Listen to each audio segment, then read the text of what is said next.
morning, Bucknutters. Welcome to the Bucknuts Morning 5 here on Wednesday, March 13th, 2019. I am Dave Biddle, very happy to be joined by the People's Champ, Matt Baxendell. Buckeyes are on spring break this week. Hopefully all the young men are not partying too hard, the ones that went on vacation and didn't stay around Columbus. But, we're just 2 practices in, so, of course we're overanalyzing a lot of stuff. But so far, what has stood out to you from the Buckeyes spring ball? Well, I think first things first, the most interesting thing for me has been just how much experimentation has been going on in the defensive positioning. We all thought that Brandon White was going to just waltz onto the field again and start this year at safety, but they've had him repping heavily with the linebackers. And, does that indicate that this is going to be sort of a defense that has a third linebacker that's one of those hybrid roles? I was joking about in the bucket of bullets where they'll give it some sort of goofy, cool name like the Viper or the Thunder God or something, but there's going to be a different look to this defense than we've seen in recent years. Some of these cool nickname things for these roles have always they're an overhyped role. I mean, you think Darren Lee didn't play essentially the same thing they're looking for at this point when he was at OSU? They're looking for a guy who can run and bring the wood. But I think that experimentation makes things interesting. Did we expect Deshaun Cornell to be a defensive tackle? I know I didn't based on the depth at the end position. You're seeing Shaun Wade still repping with safeties despite a lot of us believing Shaun Wade should be a full-time corner.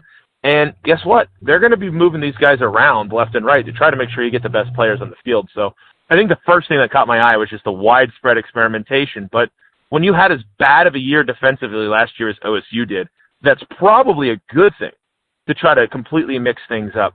I mean, beyond the defensive line, is there anything from last year we really want to carry over other than maybe the play of the safeties once Brendan White got on the field? So, I think it's a good thing that they're doing that kind of experimentation. And the other thing that caught my eye is that Justin Fields isn't just going to roll over Matt Baldwin for the starting job. I think we all believe that Fields is going to start based on his resume, his track record, the fact that, unlike Baldwin, he's actually played a lot of football the last couple of years. People forget Matt Baldwin only started 1 year in high school, and then he tore his ACL up and didn't play at all last year. So for him, I think this is house money competing for the job against Fields right now. I think Baldwin came to OSU expecting a couple years before he really got an opportunity to start, but he's looked good so far, and he's going to be good enough that Fields is going to have to earn the job versus it being handed to him. And those are probably the 2 biggest things to come out of spring, but let's face it, this is the first 2 practices of spring football. This is the get them moving before spring break so we can spend a little bit of extra time working with them directly if they stay in town sort of practices. I think really the biggest question coming out of the first week is that are we going to continue to get this much open practice access from the Ryan Day era, which would certainly be a welcome change from the bunker mentality of the Meyer years. What's really cool is, especially from my perspective, we're going to get to see 2 full practices when the boys get back from break, and not right away, but for the rest of spring, they now have 13 practices left, really 12 practices left, plus the spring game, which serves as the 15th and final practice. So of the next 12 practices, we're going to get to see 2 of them in their entirety. It's been since, one of the student appreciation days with Urban, so maybe just a couple years. I was almost going to say it's been like 5 years. I think it was only 2 years ago because I think he opened it up for the media for the entire student appreciation day. Since the students were going to be out there anyway, all these students, it was going to be tough to keep the media out anyway. So he just opened it up to the media as well. And really, the public could have came out if, but to be honest about it, there's really no way to do any quality control that day. But man, when I first got in the beat backs, my first year was 2002, which I love to say is a great year to join the beat since Ohio State did pretty well in 2002. Jim Tressel, every practice during camp was open. What's funny is after practice for the first 2 weeks of camp, the number 1 story was, where's Derek Morris? What's going on with Derek Morris? Not about all these other storylines. Where's Derek Morris at? For people that don't remember, and I'm definitely showing my age here, Derek Morris was a big-time offensive tackle, 5-star offensive tackle from the Carolinas that signed with Ohio State, but never played for Ohio State. Ended up going to, I believe, NC State or something like that. Really, never really did anything. But he was a big-time recruit, and after every practice, Jim Tressel, the first thing, unless somebody jumped in there that was saying something new, pretty much every practice for those first 2 weeks of camp, it was, what's going on with Derek Morris? But anyway, so practice used to be open a lot, then they've pared it down. So we've gotten to see a good amount of practice already with the first really the first half of practice for the first 2 practices were open to us. And like I said, we're going to get to see them do live scrimmaging these next couple weeks. So I cannot wait. You mentioned the quarterbacks. It is very intriguing. Matthew Baldwin does look good, but when we've been out there, they have not been going live. I don't think they've been able to go live the first 2 days of practice. But let's focus on Justin Fields for a second. I'll ask you about Matthew Baldwin. Yeah, Fields to me, and you wrote about this in the bucket, he looks to me like a taller Troy Smith out there. And I'm not saying like they're carbon copies of each other, but just in terms of the way they throw the football, that effortless throwing motion you see from Justin Fields, but the ball jumps off his hand. It's just a lot like Troy, where it looks like he's just out there not even really trying when he throws it, but he can just heave it and gun it. But he also can put good touch on the ball. Yeah, he's been a little erratic when we've been out there, but hey, I'm sure there's a little bit of nerves and everything, but I like what I'm seeing out of Justin Fields' backs. Yeah, and I agree with the Troy Smith comparison, obviously, on a very significant level. Both you and I have sort of been saying that, I think, for a little while here behind the scenes.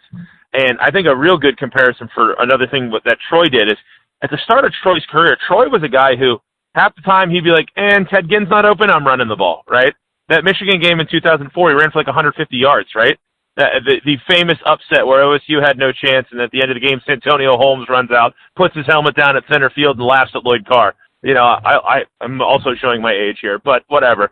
I think that you're going to see the same from Fields, is that he's a great passing quarterback. Let us not understate that. He was a guy who a lot of people compared favorably with Trevor freaking Lawrence coming out of high school. But he's got that athletic ability to run the ball and tuck it if need be. And I think as he gets more comfortable in the system, is more comfortable and has more chemistry with his weapons at the receiver position, he's going to run the ball less. But I would not be surprised to see him sort of tucking it and going a little bit earlier on in his tenure because he has that ability to run the ball. And look, he might not be Braxton Miller, he might not even be JT Barrett, but he's fast and he's fairly mobile. So that's going to be a part of his repertoire that, we really didn't see much from Dwayne Haskins last year. And, while I think the ability to throw the football is far more important than a quarterback to run the ball if you want to win at the highest level, Fields has both those elements to him. So, he's got a gun, he's a great runner, he's going to be a player who I believe a lot of us are strongly expecting to have a great year. And with all the receiver weapons OSU has coming back, KJ Hill, people forget about Austin Mack because he got hurt at Purdue, Benjamin Victor, who is just potential waiting to turn into practicality for multiple years running now, Chris Olave. You've got a whole set of guys who can catch the ball. Fields could be in line for a really spectacular year, assuming he earns the job, which is the interesting part right now about quarterback. And looking in the secondary, you touched on earlier with Brendan White. I was going to ask you about that, but you already touched on that. Him playing that Viper or bone crusher position. We got to find this. We got to keep being ridiculous with the name. The Thor roll. Oh my God. We can come up with so many funny names for that. Wolverine Smasher. But some other guys I think are looking good. A couple of safeties, Josh Proctor and Amir Reep. Amir Reep's kind of like a forgotten man. I mean, I've always liked him. I was out there the first day of practice. It's like sensory overload while you're out there because there's so much going on, and you're so happy to be out there. And just balls are whizzing by, and everybody doing their position drills. And I had a little bit of a brain freeze. I looked over because there's this number 10 who looked really good with the DBs, and I'm like, I had to think about it. I'm like, who's number 10? And I'm just like, duh. Devon Torrance. Only a guy that's been is that Troy Smith playing DB now? Has he lost a lot of weight?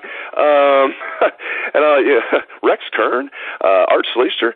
I'm looking over them like, who's number 10? And then it hit me. I'm like, oh yeah, Amir Reep. Only guy that's been here for 3 years now, and I've always liked his game on special teams. He's getting after it. I mean, he's the guy that I look at. I'm like, man, it's going to be tough to keep him off the field. Then you look over, Josh Proctor's making plays, coming over, stepping in front of, making good plays on a ball. Looks like it's a well-thrown ball, and he's, just steps right in front of it and makes an interception. And he's a guy, here's one thing, I've mentioned this on the show before, but I think of only one time, at Rose Bowl Media Day, when Alex Grinch was still wearing the scarlet and gray and wasn't sure what his future was going to be, I asked him, give me a future star. Give me somebody who's going to be like a future star here. And he said Josh Proctor is going to be a future star at Ohio State. So that is Alex Grinch saying that about Josh Proctor. So those are a couple guys. Sean Wade, you mentioned him in the bucket, and earlier, he's a guy that I know you want to see him play corner, and that's it. Something yep. I agree with you. I think what they're going to do with Sean Wade is move him around from nickel, corner, play a little safety, move him around almost like his own version of moving from, Brendan White moving positions from safety down to linebacker and back and forth. Wade's going to go back and forth to different defensive back positions. But I think Josh Proctor and Amir Reep, those are guys that not a lot of people are talking about, backs that I think need to play this year and will play this year. We've heard a lot of things about Proctor behind the scenes too. He was the frequent entry to the boarding house, if you will, of, down the line, Josh Proctor looks like he's going to be a player. And let's not forget, he was a really highly rated recruit coming out of high school, one of the top safeties in America. So, he's a guy who certainly could make an impact. And, hey, maybe the reason they're considering moving Brendan White towards the line of scrimmage is because they have all these other guys they think may fill that role really well next to Jordan Fuller, who, when we were talking about safeties, we still haven't mentioned the guy who's likely an NFL draft pick and a potentially high one after the season, Jordan Fuller. But I don't think we're moving him, though. So, that's probably why we haven't mentioned him. He's kind of just a given. But, and Amir Reep, remember last year we all thought he was going to really get an opportunity to play a lot, and then it just didn't pan out that way. Sometimes these guys take an extra year to arrive. I remember talking about Marshawn Lattimore for 2 straight years, and it was, hamstring injuries that were holding him out or whatever, right? And then, boom, out of nowhere, he's finally healthy. He gets on the field, and you're like, wow, that guy's really good. Okay. Maybe that's the kind of impact you're going to see from Reep and Proctor. It just wouldn't surprise me. And let's face it, we're not completely confident at all that last year's coaching staff was putting the best players on the field. In fact, I'm pretty confident in saying that they didn't after seeing Jason Wint play so much and Isaiah Pryor play so much, and then Brendan White comes basically on the field out of sheer necessity and plays with his hair on fire the rest of the year. So there's potentially some very quality players that have not seen the field that maybe under a different administration would have already seen the field, and we already would have known, yeah, that guy's really good. We're good there, right? That's part of these open practices you're talking about that's going to really give us the opportunity to look at these guys with our own 2 eyes. It's not going to be, dude, some former player was at practice and he swears everybody's a beast. No, this is open to the public. This is us getting a chance to see these guys. And in the past, we haven't really had that opportunity. I mean, you get student, appreciation day or whatever, but you don't really get much else. This year, we're going to know a lot more about what OSU really has during the spring. And I can't wait to see what we're going to get to see over the next year or next couple of weeks. It's going to be so much fun. All right, last thing here on the very long show here on the very improperly named Bucknuts Morning 5. Hey, people, it's like we have a very loyal listener. I hope he listens to the show. Well, now that I'm calling him a loyal listener, Walt Sears, and he said a long time ago, we said how we make fun of the show called the Bucknuts Morning 5, how it's never 5 minutes. He's like, I never think of it that you guys meant 5 minutes. It's kind of like take 5. And, if you're at a job somewhere and you take 5, usually that turns into like 15, 20 minutes anyway when you quote-unquote take 5. So we like to make fun of the very improperly named Bucknuts Morning 5. But last topic here in the Bucknuts Morning 20 or whatever it is today. 2020 football recruiting for the Buckeyes. Now 7 commitments in the class. They're ranked number 1 in the Big Ten, number 5 in the country. They've got plenty of spots available. The most recent commitment, of course, a couple days ago, 3-star offensive tackle Trey LaRue. I won't be surprised if he's a 4-star offensive tackle Trey LaRue before it's all said and done. Young man from Norwalk, Ohio, 6'8", 320. You can't teach that. Bill Green was saying his feet are a little slow, but hey, I think, once they get him with Mickey Marotti, you can certainly improve that, as Bill Green pointed out. Just your thoughts, Bax, on the 2020 class thus far and just your expectations for this 2020 class overall. They already have 4 offensive linemen in this class out of the 7 kids, which I like, but just your thoughts on the 2020 class for the Buckeyes. Well, you hit on the number one thing, which is offensive linemen. We've heard for how long now that they want at least 6 O-linemen in this class. They've already got 4. And that's critical because that's a spot where you need these guys in the system to percolate for a year or 2 before they go out and start more often than not. Not everybody's Michael Jordan or Michael Brewster who just walk right on the field as freshmen playing on the offensive line position. In fact, I'd argue that's maybe the hardest position to play as a true freshman in college football is on the offensive line. So, you need to get these kids in the class. You need to get them, your numbers in place to be able to get this group going so that your 2022 or 2023 offensive lines have depth and talent. And Ohio State this year has made a very different tack, if you will, about how they're recruiting linemen and particularly players from the state of Ohio. Ryan Day's not waiting. A kid like LaRue in the past, OSU may well have said, hey, he's really interested in going to Purdue or Michigan State or wherever, right? and said, hey, we'll circle back around even after he's committed and try to flip him if we need the numbers, right? There's some kid from Florida who, we have rated 3 spots above him on the line. Well, Ryan Day's like, this kid's going to be really good. He's from Ohio, and they're virtually the same recruit. Let's just take him. And I think that's a big attitude shift. That said, I'm still expecting this to be a Starling class. So this isn't going to be all, the infamous or famous, however you prefer to look at it, Jim Tressel Ohio projects that are the 27th ranked player in the state of Ohio.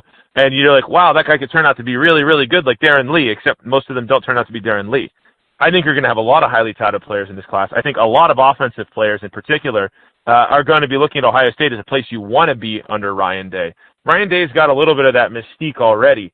And if Ohio State goes out and has another great year offensively, that'd be the 3rd straight year under Ryan Day with 3 different quarterbacks that had a really strong offensive season. If Justin Fields or even Matthew Baldwin is able to put that together this year, then you're going to have OSU in a position where they could really be a major destination school, even more so than they are right now, for elite offensive players. And that's sort of my expectation, is Ryan Day is going to be playing up the potential on the offensive side of the ball here. I think the other thing that's going to be really interesting to watch is how does the defensive recruiting pan out? Look, kids that are great athletes are going to want to come to Ohio State regardless of position, but you don't have that same mystique here on defense that you right now do on offense. Even Urban Meyer, the association was, yeah, it's Urban Meyer, offensive guy, but look at all these defensive backs that have come through Ohio State. Your biggest pull right now as a defensive staff is how good is Larry Johnson? How good are you going to be under Larry Johnson? And I think if Ohio State staff can continue to convince a lot of these elite defensive backs and other players like that to come to OSU and provide another year of continuity, even with the staff changeover, then you're going to continue to see these top 5 classes stack on top of each other at Ohio State. And I don't think there's a bigger thing that makes a difference for teams winning national championships than stacking elite classes. Because at college football, it's as much about the talent as it is about the coaching. You don't get the same time as you do in the NFL. And the big advantage of a coach like Nick Saban has, for example, everybody asks, why was Nick Saban so good now, but he sucked at Michigan State? Well, the truth is you didn't get the same quality of player at Michigan State. Ohio State's been good for so long because Ohio high school football is excellent, and Ohio State's been getting the best Ohioans, and then they've been able to have coaches who can get some of the best players from around the country elsewise to come here. So that talent advantage that Ohio State has over everyone in the Big Ten and almost everyone in the country, I expect to continue under Ryan Day, no question about it. Great stuff, as always, from the People's Champ, Matt Baxendell. Appreciate it, Bax. You can catch his column every Sunday on Bucknuts. It is, of course, the bucket. It is must-read material, so thank you very much to Bax, and thanks to all listeners out there for tuning into the show. I appreciate that as well. Hope everyone has a great day. Let's hear the Buckeye swag, best damn band in the land.